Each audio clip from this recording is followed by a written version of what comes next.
pagkatalo ng mga Pilipino. Sumagot naman dyan ang drag artist. Nasa frontline ang balita niya, si Bea Gasmanyo. Kahit ang ilang mga mambabatas, aminado na-offend sa viral Ama Namin performance na yan ng drag artist sa si Pura Luca Vega. Ang trans congresswoman na si Geraldine Roman, kahit parehong miyembro ng LGBT community, hindi rin nagustuhan ang ginawa ni Pura. Bilang isang Katoliko, giit niya. Kung sa munisya, kaway batasan ng niyay nga. Isang Katoliko, giit niya. Kung sa munisya, kaway batasan ng niyay nga. Para maghayag at express ang ating mga sarili. Di kabuangan niya ang kanang costume sa kanang Ginoo na to mga ato ang bayot siya pero ang iyahang wanawa ang kanang iyahang costume ba kay kanang gigamit niya ang ato ang ato bitaw sana ay kanang Ginoo ba o niya kanang iyang gikabuangan way si kanang kuan respeto.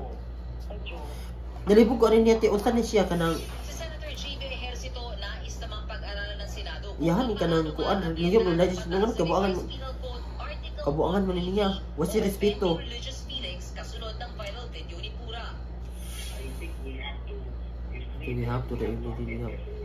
Kasi expensive na kasakit na. Kambi daw, napakipakita lain mo. Siguro may design sa likod tayo guys, di mag-break. Lahat. Pura Luca Vega, nag-food review ng ostya. Samutaw ni siya eh. Lalong nanggigit. Kahit ostya, hindi pinagawa ni Pura Luca Vega para gamitin sa isa niyang content sa TikTok. Sa kanyang TikTok account, Mauta man iyang kanang kuan ti iwan na mauni siya ti. Nagunsa man din na siya sa video. Kanang di ba Kana ka video nagunsa man siya ana. di practice siya sa kanang iyang gibuhat ko no na din kanang nagkusum siya kabalo man siya mo ano kanang Ginoo man pero pwede ra man siya magkusum mo kanang lain gud pero dili gud niya kanang inganion og kanang trato ang ato ang atakuan kinahog mo ni siya og kanang walay batasan wala respeto sa atoang kanang tinunuan. Nya unsa man iyang gibuhat dira nga video karon? Ay kanang Sana basin dili basin Nakana nga video unsa man iyang gikaon ang nagmukbang siya og kanang ostiya kanang yana ba Body of Christ. Kalawat ba kanang kalawat gani? Sakto niya gibuhat di ko fito po nito pero kanang gibastos niya ang kanang nagkusum siya og kanang Ginoo ba pero iyaharang gikuan gibastos niya. sige unsa may masulti ato nga video? Wala batasan. Pero kanang wala jud siya kanang batasan ti wala siya kanang respeto sa ato ang kanang Ginoo. Ginoo. Oh, wala siya respeto sa ato ang Ginoo. Murag feel ako murag lahi siguro ang iyang pinagdigan siguro. Yang tinuhuan? Oh, ang iyang tinunan basin si Satanas ay iyang Ginoo. Sakto to yung gibuhat dili sakto eh. Kanang insulto sa mga katawhan og sa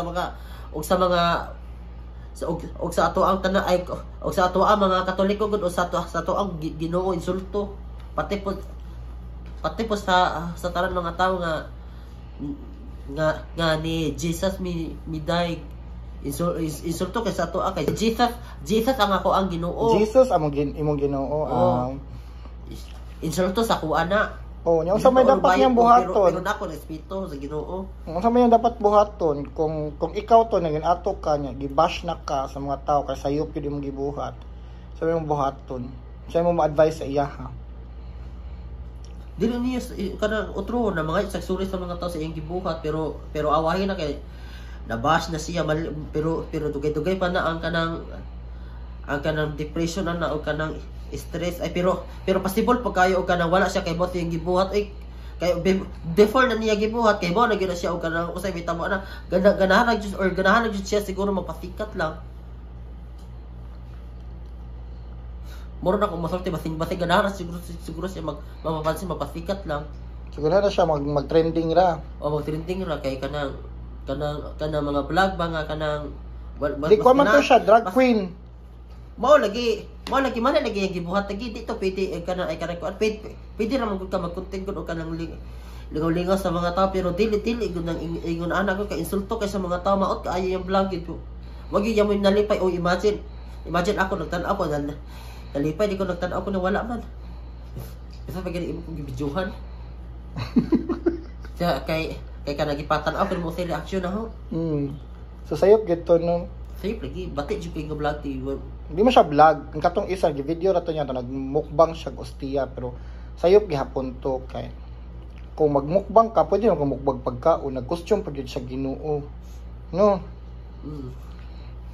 Ano mo, Ginoo pa yun nga, kanang pinakasikat pa yun nga kanang... Pero sa Ginoo sa mga Katoliko, pareha na mo lagi, pero sa tuwa man to siya nga kanang primitigin nga kung ano sa mga tao, kanang sikat nga, Hoy, naghubog naman ka dila. Kanang sikat ba na sa kuan sa Manila nga kanang Ginoo lagi so si Jesus gito nga image iyang kuan. Oh, sige. So kung unsa man gani mag-content unsa may masulti nimo? Dapat ko mag-content dili magbuhat og kanang dili maayo dili magunahuna po dapat nagya po respeto no.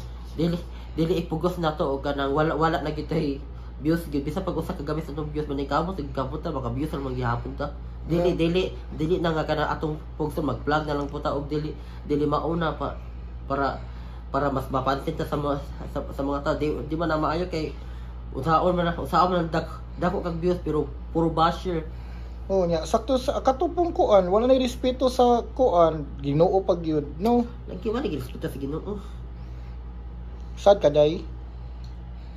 Oh, good. Lain sa kaayo na nga. Kabati si content. Ang kaon na ka or nawag tanga na kagana? Tataon na ko mukhaon te. Nawag tanga na kagana? Nawag tanga na ko gana sa kana murag naguot. Ay kana murag nabalaka ko niya ana di naguot og dughan sing gibuhat. Iampo na lang no. Iampo na lang si Lord na lang bahala niya. Wari, wa siya respeto may batasan. In terms of design, I'll give it an 8 out of 10. It's cute. I like it. And then for the crispiness, we'll break this in half. Oh, kaya siguro may design sa likod para to guide yung pag-break. Love it! Pura Luca Vega nag-food review ng ostya. Mga netizens lalong nanggigil. Kahit ostya hindi pinatawad ni Pura Luca Vega para gamitin sa isa niyang content sa TikTok. Sa kanyang TikTok account, makikita ang food review ni Pura Luca Vega